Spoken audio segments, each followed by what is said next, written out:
News కి స్వాగతం. ముందుగా బులెటిన్ లో headlines. Gaddar Telangana film awards ఇవ్వాలని తెలంగాణ ప్రభుత్వం నిర్ణయం.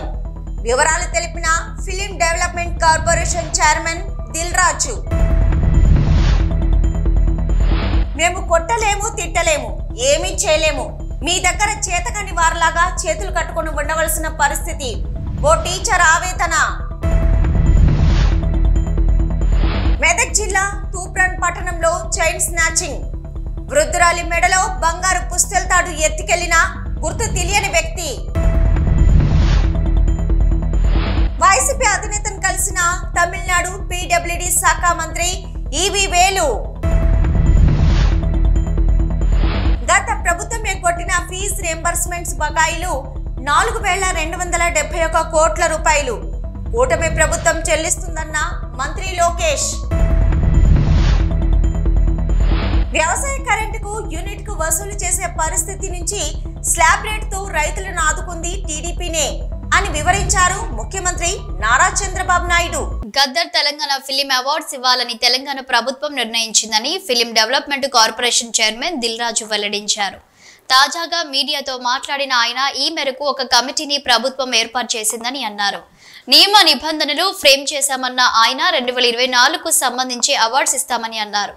గద్దర్ అవార్డ్స్ మాత్రమే కాకుండా పైరి జయరాజ్, కాంతారావు పేరుతో అవార్డ్స్ కూడా ఇస్తామని దిల్ రాజు అన్నారు. ఉర్దూ సినిమాలను ప్రోత్సహించాలని ఒక అవార్డు ఇవ్వబోతున్నాం. 2014 జూన్ నుంచి 2023 వరకు రిలీజ్ అయిన బెస్ట్ సినిమాలకు అవార్డు ఇస్తామని దిల్ రాజు పేర్కొన్నారు. గతంలో ఇచ్చిన మాదిరిగానే ఇప్పుడు అవార్డు ఇస్తాం. 1-2 మార్పులు చేశామని అన్నారు. ఏప్రిల్లో అవార్డ్స్ ఇవ్వాలని ప్రభుత్వం భావిస్తుందని పేర్కొన్న దిల్ రాజు 2014 నుంచి ఫిలిం డెవలప్మెంట్ కార్పొరేషన్ కి సింహ అవార్డ్స్ కోసం కొందరు చెల్లించిన డబ్బులు తిరిగి ఇచ్చేస్తామని అన్నారు. తెలంగాణ రాష్ట్రం నుంచి అవార్డ్స్ వస్తున్నాయి కాబట్టి అందరూ సపోర్ట్ చేయాలని ఆయన అన్నారు. ఇక త్వరలో జ్యూరీ కమిటీ ఏర్పాటు చేస్తామని దిల్ రాజు అన్నారు. సో మీ అందరికి తెలిసిందే, దీనికోసం గవర్నమెంట్ ఒక కమిటీ వేయడం జరిగింది. నరసింహరావు గారు చైర్మన్గా, వైస్ చైర్మన్గా నేనున్నాను ఆ కమిటీలో. సో దీనికి సంబంధించి అవార్డ్స్ ఎలా చేయాలి ఏంటి అనే దానికోసం గైడ్ లైన్స్ కోసం చాలాసార్లు మీటింగులు చేసి దానికోసం గైడ్ లైన్స్ మొత్తం రెడీ చేయడం జరిగింది. ఆ గైడ్ లైన్స్కి సంబంధించి ఈరోజు మీడియా ద్వారా 2024లో సినిమాలు నిర్మించిన నిర్మాతలకి ఈ గైడ్ లైన్స్ని అందజేసేలాగా ఇటు ఎఫ్డీసీ అండ్ మీడియా ద్వారా చేస్తున్నాం. సో ఈ 2024లో అంతకుముందు ఉమ్మడి రాష్ట్రం ఉన్నప్పుడు ఎలాంటి అవార్డ్స్ ఉన్నాయో అన్ని అవార్డ్స్ ఉంచుతూ 1-2 మార్పులు జరిగాయి. మెజారిటీగా అలాగే ఉన్నాయి. దాంతోపాటు పైడి జయరాజ్ గారి పేరు మీద అలాగే కాంతారావు గారి పేరు మీద కూడా స్పెషల్ అవార్డ్స్ యాడ్ చేయడం జరిగింది. అంతేకాకుండా ఉర్దూ సినిమాకి కూడా ఎంకరేజ్ చేయాలి అనే ఉద్దేశంతో ఒక అవార్డు పెట్టడం జరిగింది, బెస్ట్ ఫిలిం అవార్డు. అదొకటి యాడ్ అయింది. అంతేకాకుండా 2014లో తెలంగాణ ఏర్పాటైన తర్వాత ఉమ్మడి రాష్ట్రంగా ఉన్నప్పుడు మనకు నంది అవార్డ్స్ ఉన్నాయి. తర్వాత రాష్ట్రాలు వేరువేరు అయిన తర్వాత తెలంగాణ సపరేట్గా మనకు తెలంగాణ రాష్ట్రం రావడం జరిగింది. సో దానికోసం 2014 జూన్ నుంచి రిలీజ్ అయిన సినిమాలకి, అంటే ఎవ్రీ ఇయర్ 2014 జూన్ నుంచి 2023 డిసెంబర్ 31 వరకు ఎవ్రీ ఇయర్ ఒక బెస్ట్ ఫిలింకి కూడా అవార్డు ఇవ్వాలని నిర్ణయం తీసుకున్నాం. అంటే తెలంగాణ ఏర్పాటు అయిన తర్వాత మన అవార్డ్స్, తెలుగు సినిమాకి సంబంధించిన అవార్డ్స్ మిస్ అవ్వకుండా ఉండాలని ప్రతి సంవత్సరం ఒక బెస్ట్ ఫిలిం అవార్డు ఉంటుంది 2023 వరకు. అలాగే 2024 ఇందాక మీకు చెప్పినట్టు అవార్డ్స్ అన్నీ పాత రోజుల్లాగా ఎలా అయితే ఉన్నాయో కొన్ని మార్పులు చేర్పులతో ఫైనల్ చేయడం జరిగింది. ఆ గైడ్ లైన్స్ మీకు ఇప్పుడు మీడియాకు అందజేయడం జరుగుతుంది. సో అప్లికేషన్స్ ఇమీడియట్గా స్వీకరించి స్క్రూటినీ చేసి జ్యూరీలు కూడా ఫైనల్ చేసేసి ఏప్రిల్లో ఈ అవార్డు ఫంక్షన్ అంగరంగ వైభవంగా చేయాలని ప్రభుత్వం ఆశిస్తుంది. దానికి అందరం ఎఫ్డీసీ తరపున అలాగే ఫిలిం ఇండస్ట్రీ నుంచి చాలామందిని ఇక్కడ మేము జ్యూరీలాగా తీసుకొని చేసి అవార్డ్స్ అనేటివి నెక్స్ట్ మంత్ బెస్ట్ ఈవెంట్ చేయాలని గవర్నమెంట్ ఆశిస్తుంది. దానికి మేము కంప్లీట్ చేయాలని ఈ రోజు నుంచి కంకణం కట్టుకున్నాం. ఇవన్నీ మీకు ఇప్పుడు ఎఫ్డీసీ నుంచి మొత్తం ఎలాంటి గైడ్లైన్స్ ఉన్నాయి ఏంటి అనేది మీకు అన్నీ ఇవ్వడం జరుగుతుంది. అలాగే 2014 నుంచి కొన్ని ఎఫ్డీసీకి అప్పుడు బీఆర్ఎస్ గవర్నమెంట్ ఉన్నప్పుడు సైమా అవార్డ్స్ అని ఒకటి వాళ్ళు డిస్కషన్ జరిగినప్పుడు కొంతమంది ఎఫ్డీసీకి అవార్డు దానికోసం సిమ్మా అవార్డ్స్ అనుకున్నప్పుడు దానికి కొంతమంది ఎఫ్డీసీకి అవార్డ్స్ కోసం అప్లికేషన్తో పాటు సమ్ అమౌంట్స్ పే చేశారంట. అలాంటివన్నీ 2024 కంటే ముందు ఏవైతే అలాంటి ఏమైనా పే చేసినవి ఉంటే ఎఫ్డీసీ నుంచి వాళ్ళకి అవి తిరిగి ఇవ్వడం జరుగుద్ది. ఎందుకంటే 2024 అవార్డ్స్ మనం కండక్ట్ చేస్తున్నాం కాబట్టి ముందు ఎవరైనా అలా పే చేసి ఉంటే వాళ్ళ అమౌంట్స్ తిరిగి ఇవ్వడం జరుగుతుంది. దీన్ని వాళ్ళు ప్రభుత్వం చూస్తున్నది అర్థం చేసుకొని వాళ్ళు ఎలాంటి కాంట్రవర్షియల్స్గా చూడకుండా ఒకసారి ఇక్కడ మళ్ళీ తెలంగాణ రాష్ట్రం నుంచి అవార్డ్స్. విజయనగరం జిల్లా బొబ్బిలి మండలం పెంట జిల్లా పరిషత్ ఉన్నత పాఠశాలలో విచిత్ర ఘటన చోటు చేసుకుంది. హెడ్ మాస్టర్ రమణ విద్యార్థులకు దండం పెట్టి గుంజీలు తీశారు. మేము కొట్టలేము, తిట్టలేము, ఏమీ చేయలేము. మీ దగ్గర చేతకాని వారిలాగా చేతులు కట్టుకుని ఉండాల్సిన పరిస్థితి వచ్చింది మాకు అంటూ విద్యార్థుల వద్ద ఆవేదన వ్యక్తం చేశారు. ఉదయం ప్రార్థన సమయంలో రమణ సాష్టాంగ నమస్కారం చేసి గుంజీలు తీశారు. మాకు చేతనైన వరకు మేము చేస్తున్నాం. మీ పిల్లల్ని మీరు కంట్రోల్ చేయకపోతే పాఠశాలకు పంపించడం వృధా అవుతుందని విద్యార్థుల తల్లిదండ్రులను ఉద్దేశించి వాపోయారు ఆయన. మేము కొట్టలేము, తిట్టలేము, ఏమీ చేయలేము. మీ దగ్గర చేతగానేలో చేతులు కట్టుకుని ఉండాల్సిన పరిస్థితి వచ్చింది మాకు. అంటే ఇంత చెప్తున్నా కూడా ఒకటిలో ప్రవర్తనలో మార్పు లేదు, ఒక చదువులో మార్పు లేదు, ఒక రైటింగ్ స్కిల్ లేదు, రీడింగ్ స్కిల్ లేదు. అసలు ఏంటి ప్రాబ్లం? మీదా మాదా? మాదేనా? మాదైతే చెప్పండి. మీ అందరికీ చిన్న దండం పెట్టేసి పడుకుని పెట్టి పెట్టేస్తాను. మరి మీ అందరికి దండం పెట్టేసి వదిలేస్తున్నాం. లేదంటే ఇలా నేను తీసుకుంటాను. మరి గుంజలు అయినా మీకు అందరికి కూడా మీ నేనే పనిష్మెంట్ వేసుకుంటాను.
ప్రియమైన తల్లిదండ్రులారా, మాకు చేతనైనంత వరకు ఇక్కడ మేము చేస్తున్నాం. మీ పిల్లల్ని మీరు కనీసం కంట్రోల్ పెట్టకపోతే మీరు స్కూల్కి పంపించడం వృధా అవుతుంది. ఎందుకంటే ఇక్కడ మా ఉపాధ్యాయులు మేము ఎంత కష్టపడి పనిచేసినా కూడా ఎలాంటి ప్రయోజనం ఉండదు. మీరు మీ పిల్లల్ని అద్దులో పెట్టుకోకపోతే మీరు పాఠశాలకు పంపించడం వృధా అవుతుంది. ఇది మైండ్లో పెట్టుకుని మీరందరూ కూడా మీ పిల్లల్ని చదువు కోసం పంపిస్తే శ్రద్ధగా ఇంటి దగ్గర చదివించండి. ఇంకా దేనికోసమైతే పంపిస్తే పాఠశాలకు పంపించొద్దు. ఇది నా యొక్క విజ్ఞప్తి. ఓకే. మెదక్ జిల్లా తూప్రాన్ పట్టణంలో చైన్ స్నాచింగ్ ఘటన చోటు చేసుకుంది. ఇంటి ముందు ముగ్గు వేస్తున్న సత్యమ్మ అనే వృద్ధురాలి మెడలో నుండి బంగారు పుస్తల తాడు ఎత్తుకెళ్లాడు గుర్తు తెలియని వ్యక్తి. దీంతో బాధితురాలి ఫిర్యాదు మేరకు దర్యాప్తు చేస్తున్నారు పోలీసులు. దున్నగుడు చైన్ స్నాచింగ్ చేసి పారిపోతున్న సీసీ ఫుటేజ్ పోలీసులకు లభ్యమైంది. మూల మీద నిలబడ్డా సరిగా మాట్లాడి చెప్పు. నిలబడి అటు చూసిన మా దిక్కు గటు చూస్తున్నాం అన్నాడు. షాపులకు పిలిచిన వాళ్ళు లేరు కాదు, ఇంకా పిలుస్తలేరు అన్నారు. ఆ కాముడు కానీ నాడు అన్నాను నేను వాడిని, నాకు తెలుగు రాదు అన్నాడు. యోగించి వాంతో ఆ మూల మీద ముగ్గు పెట్టేసిన. 6 తులాలు సార్, 5 తులాలు చేపించిన ఆయన నేను 2 వరుసల బందోబస్తు తులాలు ఉన్నాయి. ఎంత? 6 తులాలు. అందులో రుద్రాశీలు ఉన్నాయి, ఇంకా ఏమేమో ఉన్నాయి. అన్ని రుద్రాశీలు ఉన్నాయి, గుండు లేవు. వైఎస్ఆర్సీపీ కేంద్ర కార్యాలయంలో వైఎస్ఆర్సీపీ అధ్యక్షుడు మాజీ ముఖ్యమంత్రి వైఎస్ జగన్ను తమిళనాడు పీడబ్ల్యూడీ శాఖ మంత్రి ఈవి వేలు, రాజ్యసభ ఎంపీ విల్సన్ మర్యాదపూర్వకంగా కలుసుకున్నారు.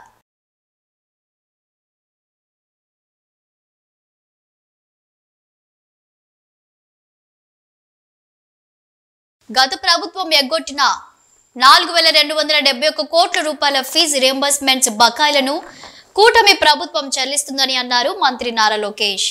ఇది మనందరి మంచి ప్రభుత్వం అని, విద్యార్థులకు అండగా నిలుస్తున్న కూటమి ప్రభుత్వం అని తెలిపారు నారా లోకేష్.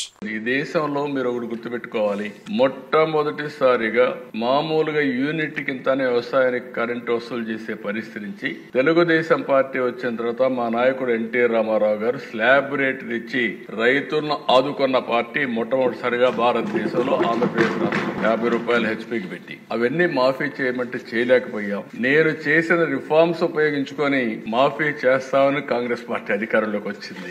వచ్చారు, ఏం చేశారని చూసిన తర్వాత చాలా భయంకరంగా మనం ఒకసారి చూస్తే 2004-14 సర్ప్లస్ కరెంట్ వచ్చింది, రిఫార్మ్స్ అమలైనాయి, అన్ని రంగాల్లో బ్రహ్మాండంగా జరిగింది. వాళ్ళు వచ్చిన 5 సంవత్సరాల్లో దగ్గర మీరు చూస్తే నేనున్నప్పుడు 90% ఇన్స్టాల్డ్ కెపాసిటీ పెంచాను, ప్రొడక్షన్ పెంచాను. 5,634 మెగావాట్ల నుంచి 10,695 మెగావాట్లకు పెంచాం. వీళ్ళు వచ్చి 56% అంటే ఒక 5-6 వేల మెగావాట్ల పెంచారు. పిఎల్ఎఫ్ ప్లాంట్ లోడ్ ఫ్యాక్టర్ నాకు విజయవాడ ఎప్పుడు జ్ఞాపకం. విజయవాడ పవర్ ప్లాంట్ ఎప్పుడు 95%. ఈవెన్ గవర్నమెంట్ ఆఫ్ ఇండియా కూడా ఏవి కూడా అంత ఎఫిషియెంట్ గా పనిచేసిన సందర్భాలు లేవు. ప్రైవేట్ వాళ్ళు కూడా చేయలేదు అంత ఎఫిషియెంట్ గా పనిచేస్తే.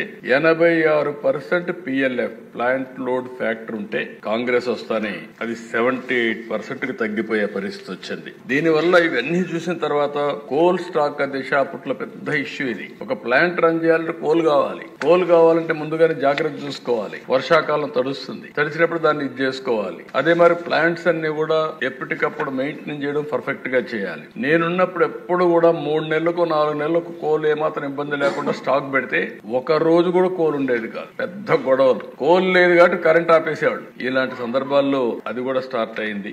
ఆల్ ఇండియా లెవెల్లో 8.7% ఎనర్జీ డెఫిషియట్ ఉంటే 17.6% పెరిగిన ఆంధ్రప్రదేశ్ రాష్ట్రం మళ్లీ సమైక్య ఆంధ్రప్రదేశ్ లో ఒక పరిపాలన ఏ విధంగా మార్పులు తీసుకొస్తుందో ఇక్కడ ఉండే సభ్యులు మీరు గుర్తుపెట్టుకోవాల్సిన అవసరం ఉంది. వ్యవసాయ కరెంటుకు యూనిట్ కు వసూలు చేసే పరిస్థితి నుంచి స్లాబ్ రేటుతో రైతులను ఆదుకుంది టీడీపీని అని వివరించారు ముఖ్యమంత్రి నారా చంద్రబాబు నాయుడు. అధ్యక్ష, ఈరోజు రికార్డులన్నీ చింపేశారు అధ్యక్ష. తీసుకుని చదువుదాం అనుకున్నా, అన్ని చింపేసి ఇసిరేసి పారిపోయారు. ఫీ రీంబర్స్మెంట్ గురించి లెటర్స్ డిస్కస్ అవుతుంది. గత ప్రభుత్వం ట్యూషన్ ఫీ 2,832 కోట్లు పెండింగ్ పెట్టారు. హాస్టల్ ఫీ 989 కోట్ల రూపాయలు పెండింగ్ పెట్టారు. పీజీ ఫీ రీంబర్స్మెంట్ 450 కోట్ల రూపాయలు, అంటే ఏకంగా 4,270 కోట్ల రూపాయలు బకాయిలు పెట్టారు మన ప్రభుత్వానికి. అధ్యక్ష, మళ్ళీ విద్యార్థులందరూ తెలుపుతున్నా, తప్పనిసరిగా దశల వారీగా ఈ ఫీజు చెల్లించే బాధ్యత కూటమి ప్రభుత్వం తీసుకుంటుంది. గత ప్రభుత్వం బకాయి జియో 77 గురించి అంటే పీజీ ఫీ రీంబర్స్మెంట్ కూడా దాన్ని వెనక్కి తీసుకోవాలన్నారు. తప్పనిసరిగా ఎలాంటి డౌట్ లేదు, దాన్ని నేనే హామీ ఇచ్చాను. దానికి ఆల్టర్నేటివ్ నేను తీసుకొస్తాం. పీజీ ఫీ రీంబర్స్మెంట్ మళ్ళీ తిరిగి ప్రారంభించే బాధ్యత మేము తీసుకుంటాం అని తెలుపుతున్నాం. అమాయక ప్రజల నమ్మకమే పెట్టుబడిగా నయా మోసానికి తెరలేపాడు జగిత్యాల జిల్లా కేంద్రానికి చెందిన ఫోటోగ్రాఫర్ కస్తూరి రాకేష్. మెటా ఫౌండ్ అనే ఆన్లైన్ సంస్థలో పెట్టుబడి పెడితే లక్షకు రోజుకు 2000 లాభం వస్తుందని నమ్మబలికాడు. మొదట్లో కొందరికి లాభం నమ్మించేలా వ్యవహరించాడు. నిజమేనని భావించిన అమాయక ప్రజలు వందలాది మంది లక్షలాది రూపాయలు ఆన్లైన్లో పెట్టుబడి పెట్టారు. ఒకరు కాదు, ఇద్దరు కాదు, జిల్లా వ్యాప్తంగా 1200 మంది వరకు పెట్టుబడి పెట్టినట్లు తెలుస్తుంది. కొడిమ్యాలకు చెందిన 10 మంది 70 లక్షల వరకు పెట్టుబడి పెట్టారు. రోజులు నెలలు గడిచినా లాభం మాట దేవుడెరుగు. అసలు కూడా వచ్చే పరిస్థితి లేకపోవడంతో మోసపోయామని భావిస్తూ రాకేష్ ఇంటికి చేరి ఆందోళనకు దిగారు. రాకేష్ భార్య డయల్ 100కు కాల్ చేయడంతో పోలీసులు రంగంలోకి దిగారు. రాకేష్ ఇంటి వద్ద ఆందోళనకు దిగిన బాధితులను స్టేషన్కు తరలించి విచారించగా ఆన్లైన్ మోసం వెలుగులోకి రావడంతో పోలీసులు అప్రమత్తమయ్యారు. నయా మోసంపై ఆరా తీస్తున్నారు. రాకేష్ అన్నట్టయినే ఇట్లా మెటా ఫండ్ ఉన్నది, లక్షకు 2000 ఇస్తాము రోజుకు అని చెప్పిండ్రు. అది పిల్లలకు చెప్పింది అన్నట్టు, యూత్కు చెప్పే వరకు వాళ్ళకి ఏం తెలుసు, దుబాయ్ ట్రిప్పు, సింగపూర్ ట్రిప్పు, ఇంకా మలేషియా అనుడు ఎన్నో అనుడట. అవన్నీ అంటే ఆ పిల్లలు కదా పాపం, వాళ్ళకేం తెలుసు. ఆ తెల్లదాకా పొద్దుదాకా కష్టపడి చేసుకున్నారు. ఇక వేసినాక తెల్లవారి నుంచే 7 లక్షలు వేసినాం మేము. మా ఊరి తరఫున 70 లక్షలు మొత్తం. ఇక వాడు మాయ అయితే 7 లక్షలు. వేసినాక తెల్లారుస్తుంది ఇక బ్యాన్ అయింది మొత్తం. 1 రూపాయి లేదు, ఏది లేదు. అడిగితే రేపు మాపు అనుడు ఇట్లనే ప్రతిరోజు ఎన్ని నెలలు అవుతుంది గడిపిండు. ఇక లాస్ట్ ఫైనల్ ఏమన్నా మరి ఇల్లు వెతికి వద్దామని ఇక్కడ దాకా వచ్చినాము. ఇక రాగానే వాడు ఎక్కడికో ఆనంద్ భవన్ అని చెప్తున్నాడు. అటు ఇటు 4 మాటలు దింపిండు. ఆడో గంట సేపు ఉన్నాం, ఇక్కడ ఇంటికాడ ఉన్నాం. వాళ్ళ భార్య నాట పోలీసులకు 100కు డయల్ చేస్తే వాళ్ళు వచ్చి మమ్మల్ని కిందికి తీసుకొచ్చారు. మళ్ళీ ఇది స్టోరీ. మా పైసలు మాకు ఇప్పియాలి, తెలిసో తెలియక పెట్టినందుకు తప్పే మాది. కానీ మాకు మనుషులు అన్నప్పుడు ఆశ కాబట్టి ఏదో పిల్లగాళ్ళకు తెలియక పెట్టినది. మేము పెద్దలం అయితే పెట్టపోదాము, పిల్లగాళ్ళకు తెలియక పెట్టింది కాబట్టి మా పైసలు మాకు ఈ టైం వేస్ట్ అయింది. చాలు, అవి ఎక్కువ పైసలు వద్దు. మేము ఎన్ని ఇచ్చినామో దాన్ని మాకు ఇప్పిస్తే చాలు, అంతే. ఎంతమంది ఉంటారు ఇట్లా బాధితులు? 10 మంది ఉన్నారు. 1200 మంది ఉన్నారు. జగిత్యాల జిల్లా మొత్తంలో 1200 మంది ఉన్నారు సార్. మా కొడిమేల నుండి 10 మంది ఉన్నాము. మా తరఫున కొడిమేల గ్రామం నుండి 70 లక్షల రూపాయల దాకా మేము పెట్టినాము. దానిలో నాది ఒక 22 లక్షల రూపాయలు రావాలేదు సార్ నాకు. నేను చాలా రోజుల నుండి అడుగుతున్నాము. మా team leader Tirupati Reddy plus Rakesh, ఈ లొకేషన్ 3 వ్యక్తులతో మాకు ఇబ్బంది అవుతుంది. మా పైసలు మాకు వాటి మీద లాభాలు అవసరం లేదు, ఏది అవసరం లేదు. మాకు ఇస్తాన డబ్బులే మాకు ఇవ్వాలని చెప్పి దయచేసి మీడియా పరంగా మేము అందరినీ రిక్వెస్ట్ చేస్తున్నాం సార్. దయచేసి మా డబ్బులు మాకు ఇచ్చేది, లేదంటే మేము ఇజ్జత్ మానం పోతుంది సార్. బయట అప్పులు తెచ్చి బంగారం తాకట్టు పెట్టినాం సార్. ఇలాంటి పరిస్థితి రాకుండా జర ఎస్పీ గారు, డిఎస్పీ గారు, సిఐ గారు అందరు చొరవ తీసుకొని మా పైసలు మాకు ఇచ్చేయాలని కోరుతున్నాం. ఎంతమంది? మా ఊరిలో 10 మంది. ఇక్కడ మాత్రం జగిత్యాల జిల్లా లెవెల్గా ఈ మెటా ఫండ్ ప్రో తరఫున 1200 మంది టీం ఉన్నాడు. 1200 మంది టీం ఉన్నది. రాకేష్ కింద తిరుపతి రెడ్డి కింద ఈయన కింద మేము అందరం. రాజు ఈయన పేరు. కేసు గిట్లా ఏమైనా పెట్టిరా మీరు? మాట్లాడదామని రమ్మని అంటే వచ్చినాము. ఆనంద్ భవన్ కాడ కలుస్తా అంటే ఆనంద్ భవన్ కాడ కలవలేదు. కలవకపోతే ఇల్లు తెలుసు కదా, ఇక్కడనే వచ్చి డబ్బులు పెట్టినాం. ఈ డబ్బుల గురించి అడగదామని ఇంటికి వస్తే తను లేడు, వాళ్ళ భార్య ఉన్నది. ఆమెను అడిగినాం. ఆమెను అడిగితే ఆమె 100 చేసి మా మీద కేసు పెట్టారు. రాకేష్ అన్నట్టు అన్నాడు 50,000 లక్ష మేము పోలీసు వాళ్ళకి ఇస్తే వాళ్ళు మమ్మల్ని ఆయన నిడిచిపెట్టాట, మమ్మల్ని పట్టి అని లేస్తారట లోపల. రాండ్రమ్మా మీరు పోలీసు వాళ్ళకి ఇస్తాడట. ఏ స్టేషన్ పోతే ఆ స్టేషన్లు ఇస్తాడట. మరి అవేందుకు? జగిత్యాల జిల్లా కోరుట్లలో దొంగలు రెచ్చిపోయారు. ఉదయం పూట రామ్నగర్ కాలనీలో తాళం వేసిన ఇంట్లో చొరబడి భారీ చోరీకి పాల్పడ్డారు. జ్యోతి అనే మహిళ ఉదయం తన కూతురు ఇంటర్మీడియట్ సెకండ్ ఇయర్ ఎగ్జామ్ కోసం వెళ్ళగా ఆమె బట్టల షాప్ కు వెళ్ళింది. ఇంటికి తిరిగి వచ్చేసరికి డోర్కు ఉన్న తాళం పగులకొట్టి ఉండడంతో ఇంట్లోకి వెళ్లి చూసింది. ఇంట్లో ఉన్న 4 లక్షల నగదు, 2 తులాల బంగారం దొంగలు ఎత్తుకెళ్లినట్లు తెలిపారు. ఇంట్లోకి చొరబడిన వ్యక్తులు ఇంట్లో ఉన్న వస్తువులను చిందరవందరగా చేసి 4 లక్షల రూపాయల నగదు ఎత్తుకెళ్లడంతో పోలీసులకు ఫిర్యాదు చేసింది. పోలీసులు సంఘటనా స్థలం చేరుకొని విచారణ చేపట్టారు. కొరుట్ల రామ్నగర్ అయితే నేను ప్రొద్దున 8:30కి మా ఇంటికి తాళాలు వేసి పాపకి ఎగ్జామ్ ఉంది, inter first year second year exam రాస్తుంది పాప. ఆమెను అక్కడ డ్రాప్ చేసేసి నేను షాప్కి వెళ్ళిన. ఇంట్లో 4 lakhs అట్లా నగదు ప్లస్ ఏంటంటే 2.5 తులాలు చిన్న చిన్న ఐటమ్ అట్లా ఉండే. అవన్నీ పెట్టేసుకొని వెళ్ళిన. పైన రెంట్ వాళ్ళు కూడా ఉన్నారు. వాళ్ళు ఇక్కడ ఊరికి వెళ్ళిండ్రు. ఇవల్ల 10:30కి అట్లా ఊరికి వెళ్ళిన తర్వాత 10:30 వరకు అసలు వాళ్ళు ఇంట్లో ఉన్నారు. తర్వాత ఒక 12:30 దాకా ఇంట్లో ఎవరు లేరు. 12:30కు పాప వచ్చేసరికి తాళాలు 2 వలగొట్టున్నాయి. బయట గేట్ ఇది తాళం అట్లనే ఉంది. లోపల డోర్ది ప్లస్ బెడ్రూమ్లో కూడా నేను డబ్బులు ఉన్నాయి కాబట్టి బెడ్రూమ్ కూడా తాళం వేసిన. ఆ తాళం కూడా వలగొట్టి మొత్తం చిందరవందరగా బట్టలన్నీ చిందరవందర వేసి అన్నీ మొత్తం ఐటమ్స్ అన్నీ వడగొట్టేసి అమౌంట్ తీసేసుకున్నారు, గోల్డ్ తీసేసుకున్నారు. ఇంకేం వేరే రూమ్లలో ఏం జరగలేదు.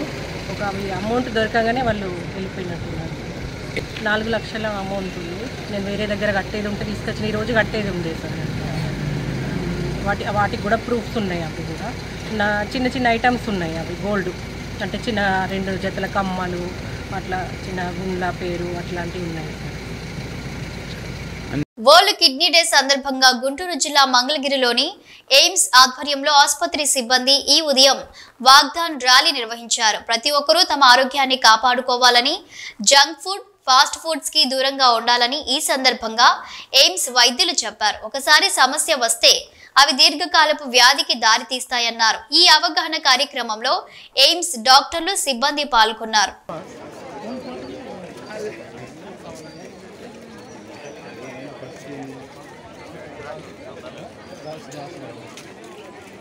గుంటూరు కోర్టులో పోసాని తరపున వాదనలు ముగిశాయి.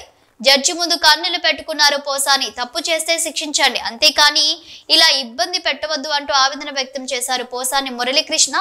నా ఆరోగ్యం బాగోలేదు, 2 ఆపరేషన్లు అయ్యాయి, స్టంట్లు పెట్టారు అని కోర్టులో చెప్పారు ఆయన. 2 రోజుల్లో బెయిల్ రాకపోతే ఆత్మహత్యే ఒకటే నాకు శరణ్యమని అన్నారు.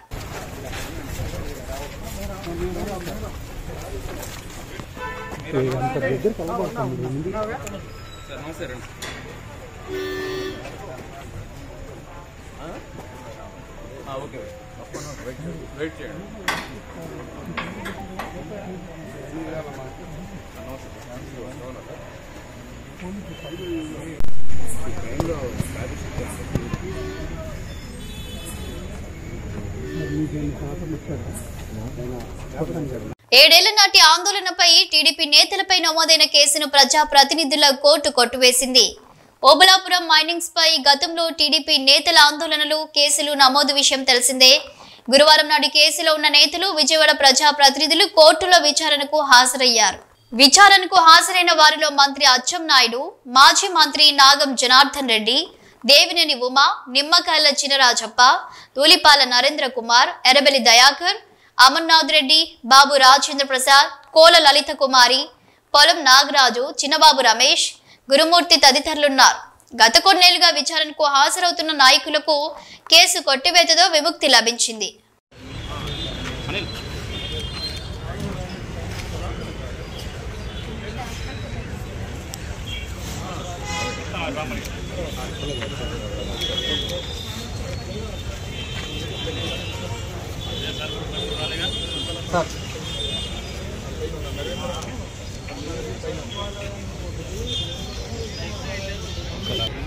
తిరుమల తిరుపతి దేవస్థానం ఆధ్వర్యంలో మార్చి 15న వెంకటపాలెంలో నిర్వహించనున్న శ్రీనివాస కళ్యాణోత్సవానికి దేవాదాయ శాఖ మంత్రి ఆనం రామనారాయణ రెడ్డికి టీటీడీఓ, జేఈఓలు అధికారికంగా ఆహ్వానం అందించారు. ఈ సందర్భంగా మంత్రి ఆనంతో టీటీడీ అధికారులు సమావేశమై కళ్యాణోత్సవ ఏర్పాట్లు, భక్తుల సౌకర్యాలు, స్వామివారి కళ్యాణ వేదిక ఏర్పాట్ల గురించి వివరంగా చర్చించారు. భక్తులకు ఎలాంటి అసౌకర్యం కలగకుండా క్రమబద్ధమైన ఏర్పాట్లు చేయాలని మంత్రి సూచనలు ఇచ్చారు. బులెటిన్ ముగించే ముందు హెడ్లైన్స్ మరోసారి. గద్దర్ తెలంగాణ ఫిల్మ్ అవార్డ్స్ ఇవ్వాలని తెలంగాణ ప్రభుత్వం నిర్ణయం. వివరాలు తెలిపిన film development corporation chairman Dil Raju. మేము కొట్టలేము, తిట్టలేము, ఏమీ చేయలేము. మీ దగ్గర చేతకని వారిలాగా చేతులు కట్టుకొని ఉండవలసిన పరిస్థితి. ఓ టీచర్ ఆవేదన. మెదక్ జిల్లా తూప్రాన్ పట్టణంలో చైన్ స్నాచింగ్. వృద్ధురాలి మెడలో బంగారు పుస్తెలతాడు ఎత్తికెళ్లిన గుర్తు తెలియని వ్యక్తి. వైసీపీ అధినేతను కలిసిన తమిళనాడు పీడబ్ల్యూడీ శాఖ మంత్రి ఈవి వేలు. గత ప్రభుత్వం ఎగ్గొట్టిన ఫీజు రియంబర్స్మెంట్స్ బకాయిలు 4,271 కోట్ల రూపాయలు కూటమి ప్రభుత్వం చెల్లిస్తుందన్న మంత్రి లోకేష్. వ్యవసాయ కరెంటుకు యూనిట్ కు వసూలు చేసే పరిస్థితి నుంచి స్లాబ్ రేటుతో రైతులను ఆదుకుంది టీడీపీనే అని వివరించారు ముఖ్యమంత్రి నారా చంద్రబాబు నాయుడు. ఇవి బులెటిన్ అప్డేట్స్. Keep watching.